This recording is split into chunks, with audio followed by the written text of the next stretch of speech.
What's up, my dude? So I got a really important video to make right here because I actually had somebody comment, "Hey Spencer, are they paying you to say all that stuff?" Oh my god, man. I love how you kids out there like to act like if I say anything negative about something, then I'm just a hater. And then if I say something positive about something, oh, they're just paying me to say that. Good God, man. Like, this internet world, man, it never ceases to completely amaze me, dude. Like, you can't win for losing, you know? That's basically the way it is. It's just, you're never going to please everybody. And that's what I say about being a YouTuber or anything like that. You will never please, probably not even, I mean, there's probably going to be 20% of your people that watch you that you're not going to be able to please. I mean, it's going to be a certain majority of people, so you might as well just go your own way. Say whatever you want to say, because at the end of the day, that's all it really matters. I mean, it just is. Like, whatever your opinion is on something, don't let anything else base your opinion. Like, don't base your opinion off of the winning crowd. You know, don't base your opinion just off of your friend thinking that way, or someone you look up to thinks that way, or whatever. Like, think for yourself, you know?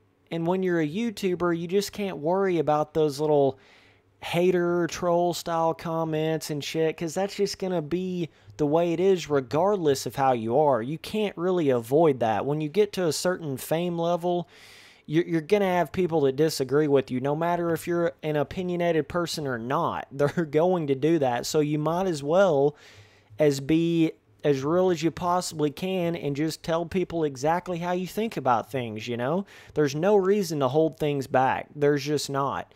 In the long run, it's never going to help you. Because when you start going down that route, then you're going to be looked at as fake. Then you're going to be looked at as that dude that no one can really trust. You're going to be looked at as that guy that, you know, he don't tell it like it is. He's just trying to keep all of his subscribers. You're going to be looked at as that guy if you don't man up and start saying shit like you mean it, you know? So, but yeah, I mean, you get to that certain point, especially when you're a YouTuber, where you're just like, I don't give a fuck. I mean, that's what it comes down to, you know? Like, you really do almost have to get to that point. Stop fearing the consequence, man. Like, started not to give a fuck, stop fearing the consequence, and they say, yeah, I'm back, and I got it like that. You know what I mean? Like, there's a lot of truth behind a lot of that, and that's what it turns into. But yeah, totally, they're totally paying a 7,000 sub dude on YouTube, a YouTuber that bases his entire YouTube channel around being completely real, and a guy that dedicated nearly 4 years of his life to being real on his YouTube channel. Yeah, he's just going to be secret about getting paid on some game. Not that that could ever possibly get out and totally ruin his YouTube career. Yeah, dude, for sure. They're just paying me. Yeah, right. Good God, man. Like, come on. There's no way. There's no way. Absolutely no way I would ever do that. And if I was ever, like, sent a review copy or anything like that, I would make sure I was able to say whatever I wanted to about it. You know what I mean? Right? Like, and that's just the way it is. But no, people, like, I am not getting paid to say positive things about this game.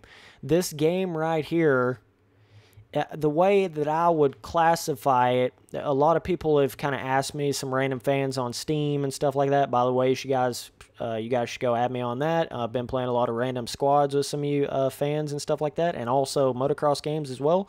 It's just Spencer Turley, no space, no capital on Steam, and that's PS4, all that shit. Xbox, it's just Spencer Turley, no space, no capital. But basically what they asked me is like, oh, what do you think about MX versus ATV All Out, right? And the first thing that comes to my mind to tell them is it's just different. That it's just different. Is it perfect? No, it's not perfect. Is it different? Yeah, it is. It's quite different, actually. And I wouldn't even say it in the same sentence as Reflex. I wouldn't even say All Out in the same sentence as Reflex. But I would say it in the same sentence as Alive. I think those are quite a bit more comparable. All Out and Alive, but I think Reflex is still completely on another level.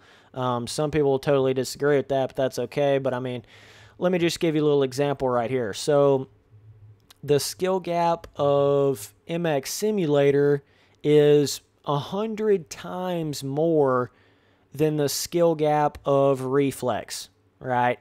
And I would say Reflex is 10 times more of the skill gap than like MX versus ATV Supercross or MX versus ATV like Alive and Encore in those games. But I feel like Reflex is only like maybe 2 or 3 times the skill gap of this game right here. It's a lot closer.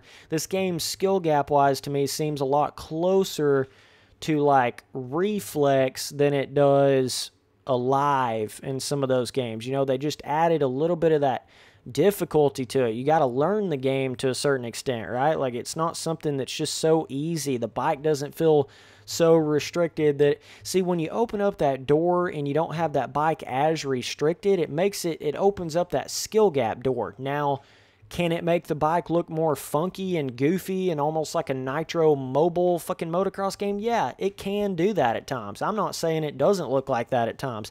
It definitely does.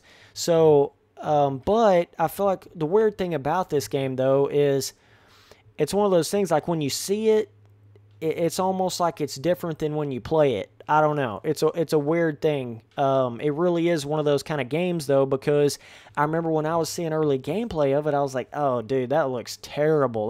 That's going to be like, super outdated feeling. That's going to be like a fucking, like a Nitro mobile game, do 6 million backflips in 2 seconds, and like there's going to be no skill to it whatsoever. But once you actually get the game in your hands, you get that controller in your hand, you realize that skill gap to it, and then it's really just a matter of like, is if you can look past that kind of Nitro type of feeling to it, that kind of crazy feeling, you really can get some joy out of this game. Now, yes, there's problems in a lot of different areas of the game. I mean, I say the whips are really cool, but yes, they can get to that almost unrealistic side at times, and sometimes when you're turning in a corner, there's some janky little physics things that happens, yes, that wouldn't necessarily happen on like Reflex as much, right? There definitely is all that, but I feel like with this game, you've got to look at more of the broad spectrum and include all of the context when you're talking about this game compared to the most recent 3 MX versus ATV games. I mean, I would say this is a good step in the right direction, just in a content sense. Good Lord, we've been fucking around with, we had MX versus ATV Alive, right? And it had national tracks, but it didn't have any supercross tracks. No fucking supercross tracks. Like, what was that? It had the James Stewart, the James Stewart compound little supercross track or whatever, but that was it. And then they had like a little DLC that was like wannabe supercross tracks that are more like fucking arena cross tracks, but that game was mainly only outdoor tracks. Like, what is that, man? That's crazy. And then they come out with MX vs. ATV Supercross, only supercross tracks. What the fuck? And then they come out with, oh, and by the way, by the time they got to MX vs. ATV Supercross, the physics of the bike were like so strict on the bike that you couldn't even hardly move in the air. It was ridiculous. I would much rather have this almost on the edge of like a Nitro mobile game, unrealistic kind of thing with movement versus having a game that's might be a little bit more realistic, but it's totally restricted. Like you can barely even move the bike in the air. I hate that. That just kills the fun of a motocross game like instantly to me. I would much rather have it like this. I'm not saying this is perfect, but I would much rather have it like this than how it has been previously. But I think Reflex had that cool balance, right? It had that balance of like realistic.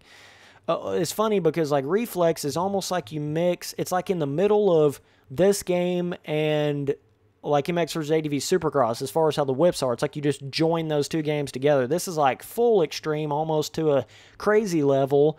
But MX vs. ATV Supercross was like so strict, you couldn't even do anything off the jumps. And then they came out with MX vs. ATV Supercross Encore, right?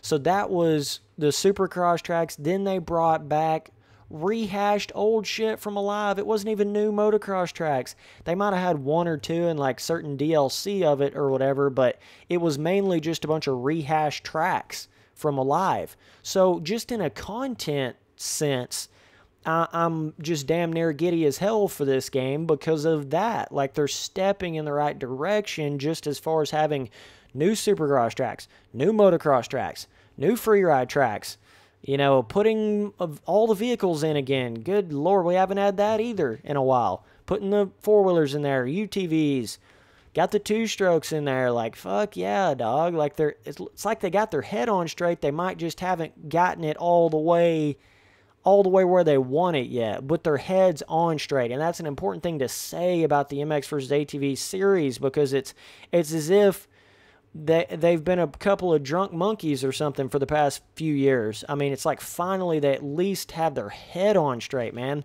That's such an important thing to say at this point, because they've just been, oh my God, how did I land that? I mean, like that right there, come on. Like, that's not even close to being realistic, but it's fun. The game's fun, man. If you don't think it's fun, that's okay, but I don't know. To me, when you look at it in a full context type of sense, oh, wow, that would have split that bike in real life. Split you like a luck.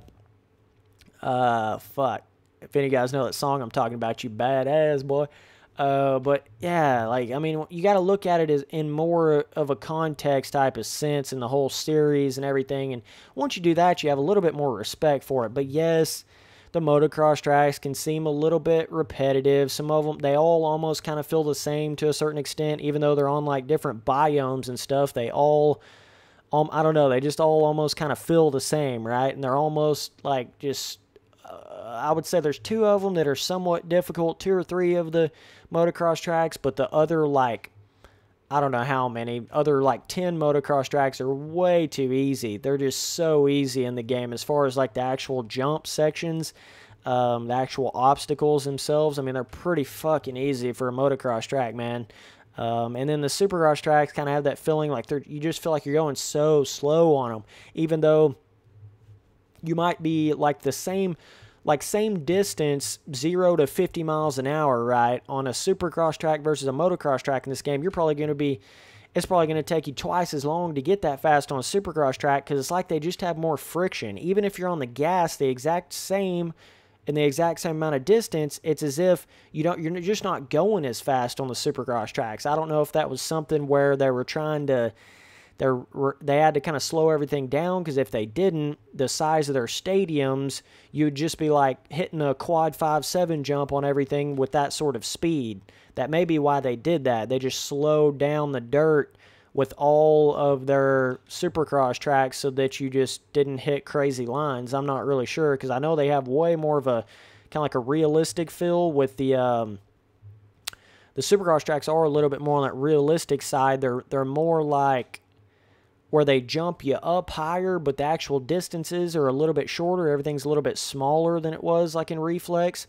You're not jumping like a 100-foot jump on every jump of a supercross track, kind of like you did in Reflex. This game, it's a little bit more like a realistic scale, but I don't know, it does give it quite the weird feeling when you go from a national track, right, and you feel like you're going a certain speed on that, and then you go to the supercross track, and like, it just feels like you're in like some sort of quicksand or something. Like the bike is just so much slower for no apparent reason. It's not just that you're going slower because it's a tighter track. That's not what it is. It's literally like the dirt itself slows the bike down more, you know. So that's just a couple of nitpicky things, but I mean, good Lord, man, you got to respect the effort here at the end of the day. You have to. I know some people were talking about some of the crazy problems on console versions.